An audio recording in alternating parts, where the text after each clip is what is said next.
In this split second, your hands make all the difference. It was time for a grip to help them own the moment. Introducing Reverse Taper, technology to stabilize both hands for a more square putter face at impact. The most important split second in golf. Reverse Taper, only from Golf Pride. Respect the grip.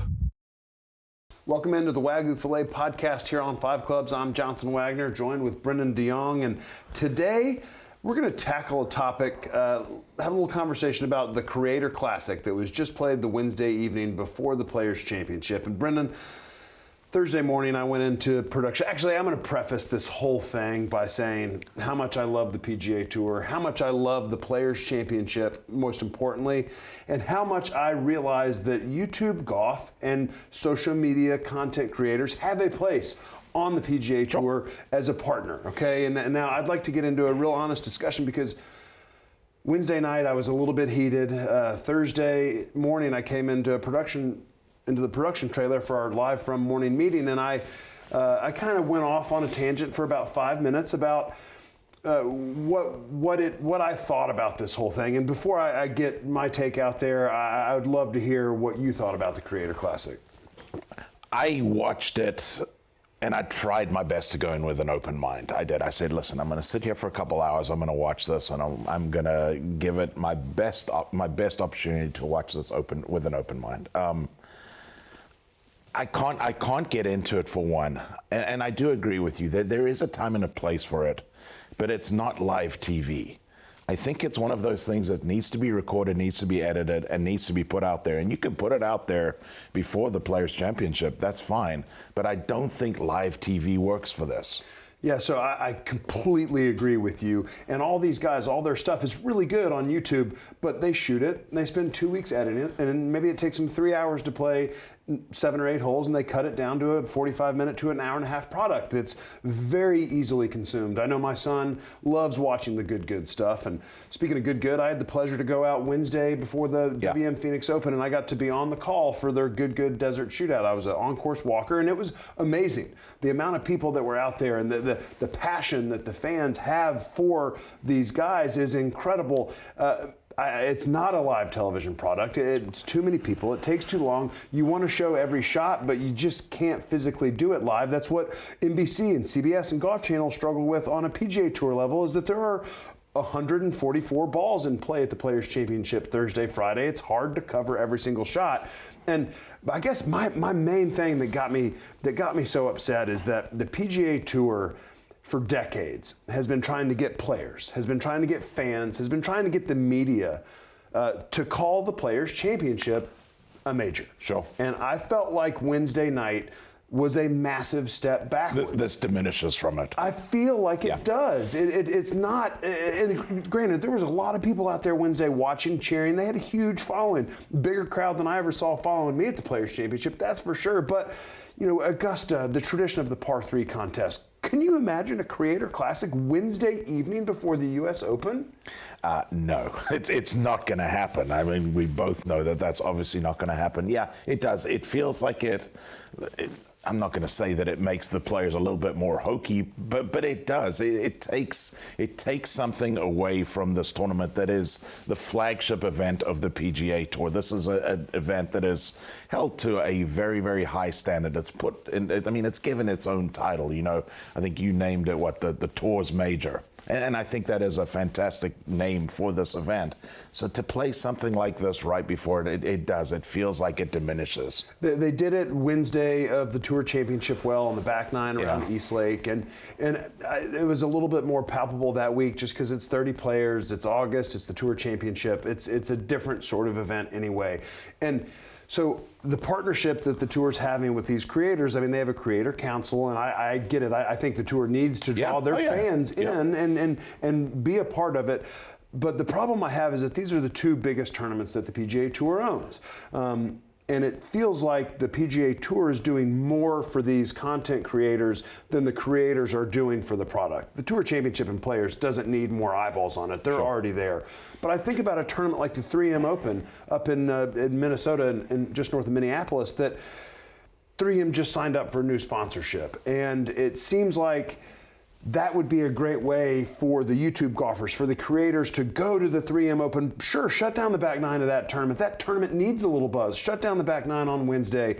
Let them come out and play, and let them bring eyeballs to an event that has now a very loyal sponsor that's re-upped. I think that there needs to be a little bit more mutually beneficial relationship. Yeah, I do agree with that.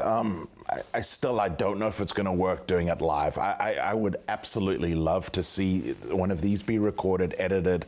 It would also give these guys a little bit more opportunity to show their personalities. You know, that's what they're known for, their personalities. I haven't watched a lot of YouTube golf, but the way that people gravitate towards certain personalities out there, it's because of the way these guys put themselves out there. It's very, very hard to do that on live TV, one, and two, when you're a little bit nervous, and you're going to be a little bit nervous. You're playing in front of a crowd there. Golf is not your main thing. You're not a professional golfer by any means. So I'd love to see this be recorded where we get to know these guys a little bit better. All right. Pace of play for me. And so one of my main issues with this whole thing was that there are creators out there playing this golf course that have taken shots at the PGA Tour, players, for their pace of play. Brendon, these guys were given 3-hour window. 3-hour window to play 8 holes plus a predetermined playoff on 17 of the top 3 players. They were given a 3-hour window. It took them 3 hours and 40 minutes. The fact that, and granted, the golf course is brutal. Sure. These guys are they're playing it pretty far back, I believe. But to miss a window by 340, as you stand there on your high horse, dogging at the Farmers Insurance Open that the last group took forever. Well, you know what happened at the Farmers Insurance Open? It was a big cut. They were playing threesomes, and it was windy on a very hard golf course. So it was kind of nice. It's kind of nice to sit here and take a shot at these guys saying, hey, you had a window to hit. You missed it by 40 minutes. Like, are you going to shut your mouth about pace of play on the PGA Tour, or next time you get this opportunity, are you going to do something to make it play faster?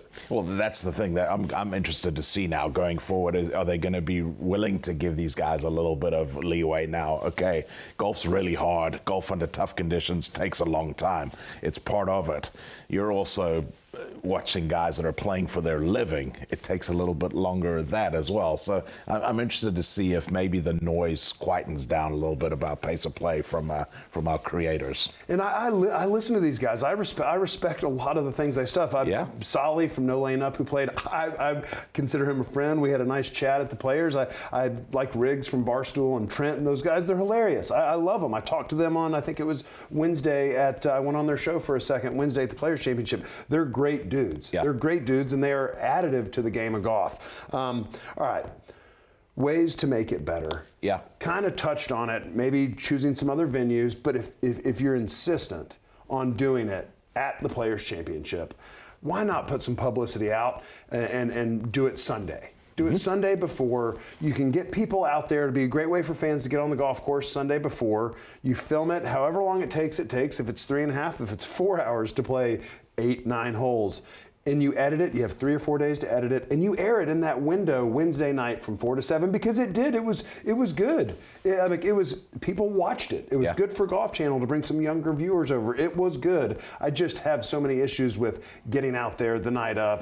If I was a player in that locker room and this was going on and I couldn't go play the back nine at the Players Championship at 4 o'clock, that would have rubbed me the wrong way. I used to play every Wednesday night at the Players Championship. I'd go play that back nine because I knew it was going to be rather quiet at that time. You know, you weren't going to have to wait. Yes, I would have been very, very frustrated knowing that I didn't have the ability to go and play that because the Creator Classic was going on. Yeah, I agree with you. Either you play it the Sunday prior, play it the Monday after, play the final round pins. You get to see all of those shots. I mean, there are certainly some options, but I don't think it fits live TV. I think that's kind of where we back at. You know who the last person to go through the golf course on that back nine was before the Creator Classic? Rory McIlroy? Alejandro Tosti. Okay. You know what he did on 17?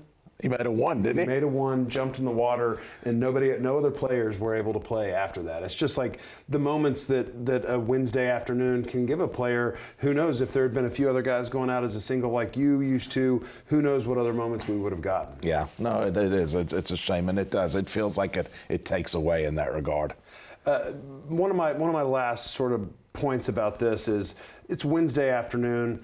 I've got a couple more. And I was on the late live from. We came up 40 minutes late, and when I played, when I wasn't in a major, I watched live from. It's my favorite show on television. I'm a golf geek. Sure, I love sure. it. And Damon Hack, who was our host for the early live from, he said on his way back he grabbed some Chipotle. He was getting to the hotel about 6:55, and he was going to turn on and watch live from. Yeah. And for our fans that, I know they're out there that count on that programming the night before a major type championship, as the Players is considered, it was disappointing to watch 40 minutes of that stuff that they didn't understand what was going on.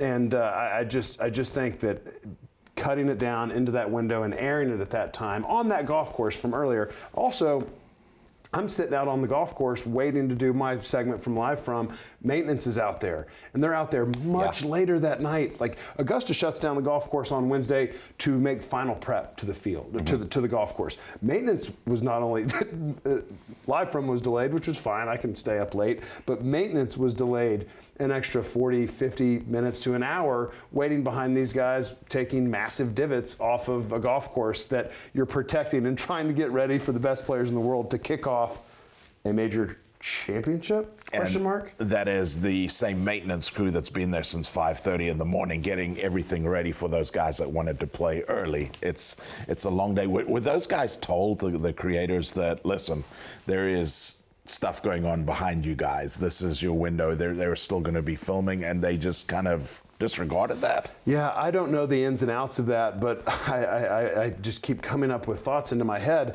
We did a segment late on the live from. It was myself, Brendon de Jonge, and Paul McGinley. We did this putting thing on the 17th green. It was light because of the Jumbotrons. We could do it easily, timing-wise.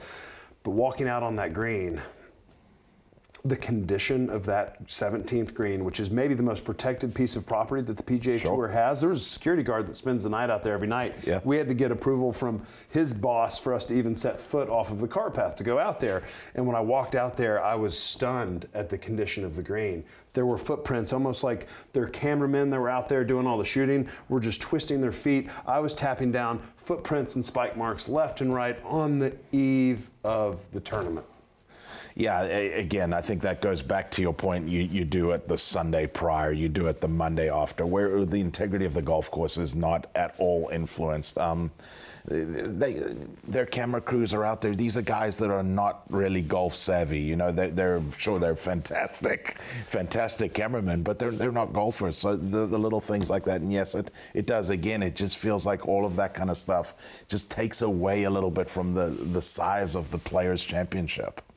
You got anything else on it? No, I watched it, and as I said, I tried to watch it with a blank slate, an open mind, and I've watched some of these guys, and I've followed some of these guys on Twitter, X, whatever it is, and I think they do have some personalities, but I didn't get to see any of that watching this golf. It was overall for me pretty disappointing. Well said. Well said. Well, that's been the Wagyu Filet podcast on 5 Clubs discussing the Creator Classic. Hope we don't get too much blowback, but we'll see you next time. Thank you.